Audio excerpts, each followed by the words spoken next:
Shalom, salam sejahtera bagi kita semua. Kembali lagi dalam renungan harian kita. Mari Bapak Ibu kita memuji Tuhan dari Kidung Jemaat nomor 26. Mampirlah dengar doaku. Mampirlah dengar doaku. Yesus penebus, orang lain kau hampiri. Jangan jalan terus. Yesus Tuhan, dengar doaku. Orang lain kau hampiri. Jangan jalan terus.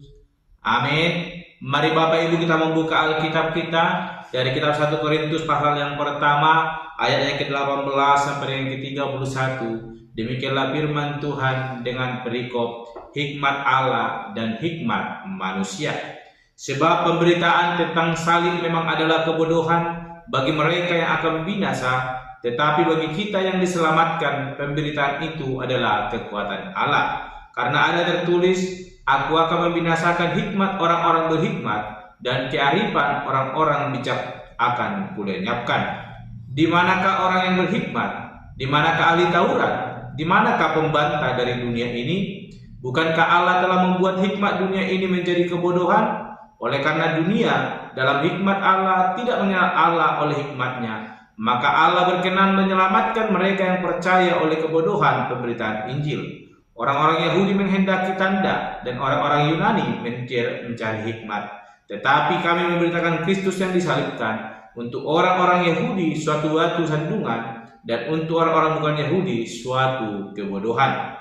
Tetapi untuk mereka yang dipanggil, baik orang Yahudi maupun orang bukan Yahudi, Kristus adalah kekuatan Allah dan hikmat Allah. Sebab yang bodoh dari Allah lebih besar hikmatnya daripada manusia, dan yang lemah dari Allah lebih kuat daripada manusia. Ingat saja saudara-saudara, bagaimana keadaan kamu ketika kamu dipanggil. Menurut ukuran manusia tidak banyak orang yang bijak, tidak banyak orang yang berpengaruh, tidak banyak orang yang terpandang. Tetapi apa yang bodoh bagi dunia dipilih Allah untuk memalukan orang-orang yang berhikmat, dan apa yang lemah bagi dunia dipilih Allah untuk memalukan apa yang kuat, dan apa yang tidak terpandang dan yang hina bagi dunia dipilih Allah, bahkan apa yang tidak berarti dipilih Allah untuk meniadakan apa yang berarti, supaya jangan ada seorang manusia pun yang memegahkan diri di hadapan Allah, tetapi oleh Dia kamu berada dalam Kristus Yesus, yang oleh Allah telah menjadi hikmat bagi kita. Ia membenarkan dan menguduskan dan menebus kita. Karena itu seperti ada tertulis, barang siapa yang bermegah, hendaklah ia bermegah di dalam Tuhan. Amin. Bapak Ibu, saudara-saudara yang dikasihi di dalam nama Tuhan Yesus Kristus, kita kembali merenungkan firman Tuhan, dan hari ini saya memberikan tema bagi kita semua, yaitu bermegah di dalam Tuhan. Sekali lagi, bermegah di dalam Tuhan. Bapak Ibu, saudara-saudara yang dikasihi di dalam nama Tuhan Yesus Kristus, kebenaran firman Tuhan yang boleh kita renungkan hari ini adalah suatu nasihat yang boleh disampaikan oleh Paulus secara terkhusus kepada jemaat yang ada di Korintus, karena Paulus telah melihat adanya suatu perpecahan yang akan membuat jemaat itu terpecah belah, sehingga Paulus hadir dan menyatakan kebenaran kepada mereka. Kebenaran apakah yang disampaikan oleh Paulus? Yaitu kebenaran tentang hikmat Allah, di mana hikmat Allah dan hikmat manusia. Tetapi hal terpenting yang mau kita pelajari hari ini adalah bagaimana hikmat Allah menuntun orang-orang percaya boleh memperoleh kasih karunia sehingga boleh bermegah di dalam Kristus. Sehingga tema kita tadi berkata bermegah di dalam Tuhan. Bagaimana cara kita boleh bermegah di dalam Tuhan? Paulus telah mengatakan bahwa kalau kita ingin bermegah di dalam Tuhan, harusnya kita memiliki hikmat dari Allah. Kita melihat Bapak Ibu saudara terkasih bagaimana hikmat yang daripada Allah menjadikan orang yang bodoh menjadi suatu teladan untuk boleh mempermalukan orang-orang yang berhikmat, dan orang-orang yang lemah bagi dunia dipilih Allah untuk memalukan apa yang kuat, dan apa yang tidak terpandang dan yang hina bagi dunia dipilih Allah, bahkan apa yang tidak berarti dipilih Allah untuk meniadakan apa yang berarti. Bapak, Ibu, saudara-saudara yang dikasihi dalam nama Tuhan Yesus Kristus, secara hikmat manusia, apa yang boleh dipilih Allah itu adalah suatu kebodohan. Karena apa? Allah memilih orang-orang yang tidak berkompeten di dalam bidangnya untuk boleh menyatakan suatu kebenaran. Tetapi itulah hikmat Allah, sebab Allah tidak menginginkan kepintaran di dalam dunia ini, tetapi yang diinginkan oleh Allah adalah suatu kerendahan hati yang boleh senantiasa berpengharapan kepada dunia, sehingga Allah akan menyatakan hikmatnya dan menjadikan kita menjadi orang-orang yang bermegah di dalamnya. Kita perhatikan bagaimana kebenaran firman Tuhan. Injil itu datang, tetapi ada banyak orang-orang tidak menyambut Injil itu. Secara terkhusus orang-orang Yahudi yang menganggap itu adalah suatu kebodohan. Tetapi bagi orang yang percaya, Injil kebenaran adalah suatu hikmat yang daripada Allah, yang menuntun kita membawa kepada suatu kebenaran yang sejati, sehingga kita menjadi murid-murid Kristus yang boleh mengalami kasih karunia-Nya.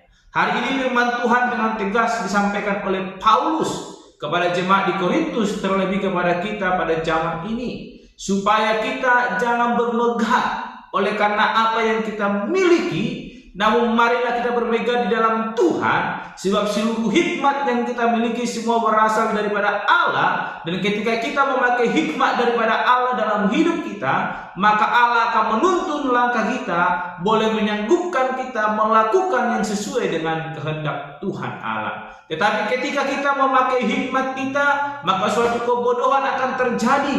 Kita akan menentang apa yang Tuhan kehendaki, sehingga kita memilih jalan kita sendiri yang kita anggap baik, ternyata telah dikuasai oleh si iblis yang telah menggelapkan mata kita, sehingga kita jauh daripada jalan Allah. Itulah yang terjadi kepada orang-orang Yahudi.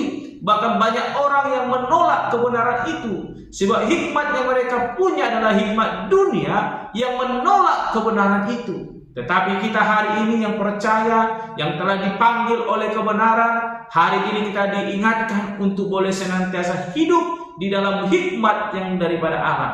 Hikmat yaitu yang mau dituntun oleh kebenaran firman Tuhan, yang senantiasa mau hidup di dalam kasih karunia Allah. Sebenarnya dikatakan ayat 29, supaya jangan ada seorang manusia pun yang memegahkan diri di hadapan Allah. Sebab tidak layak kita untuk memegahkan diri, sebab Ia yang telah mempunyai dan menciptakan kita. Oleh karena itu layaklah kita merendahkan diri, dan kita boleh bermegah di dalam Dia. Oleh karena itu Bapak Ibu yang terkasih, yang ke-30 Paulus berkata, tetapi oleh Dia kamu berada dalam Kristus Yesus, yang oleh Allah telah menjadi hikmat bagi kita, Ia membenarkan dan menguduskan dan menebus kita. Inilah suatu kebenaran yang nyata yang telah kita terima daripada Allah. Allah yang telah membenarkan kita, yang telah menguduskan kita, dan Ia yang telah menebus kita, sehingga kita menjadi umat kepunyaan-Nya. Oleh karena itu, tetaplah hidup di dalam hikmat Allah. Biarlah kita bermegah di dalam kasih Tuhan. Jangan pernah bermegah oleh karena hikmat yang kita miliki, tapi bermegahlah oleh karena kasih karunia Tuhan yang senantiasa menyatakan hikmatnya dalam hidup kita, sehingga kita memperoleh kasih karunia-Nya. Ayat ke-31, Paulus dengan tegas berkata, sebagaimana yang tertulis, barang siapa yang bermegah, hendaklah ia bermegah di dalam Tuhan. Biarlah kita kiranya menjadi jemaat-jemaat Tuhan, menjadi jemaat-jemaat yang sungguh-sungguh bermegah dalam Tuhan, yang senantiasa merasakan kasih karunia Tuhan lewat hati yang senantiasa mengasihi dan hidup di dalam kasih Allah. Tetaplah nyatakan kebenaran firman Tuhan, bermegalah dalam kebenarannya, maka hidup kita akan semakin diperlengkapi untuk boleh menikmati kasih karunia yang daripada Tuhan Allah. Amin. Mari kita berdoa.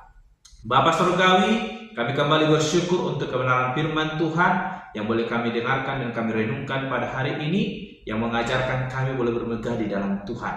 Jangan biarkan kami Tuhan mengandalkan pikiran kami sendiri, sehingga dunia menguasai hati pikiran kami, menutup mata kami untuk melihat kebenaran, dan kami boleh terperangkap. Tapi biarlah kiranya kami boleh bermegah di dalam Tuhan, dan kami boleh menikmati kasih Tuhan yang akan Tuhan nyatakan melimpah melingkupi hidup kami. Terpuji termulia Engkau Bapa. Di dalam nama Tuhan Yesus Kristus kami berdoa dan menutup renungan pada hari ini. Haleluya. Amin. Shalom Bapak Ibu. Tuhan Yesus memberkati.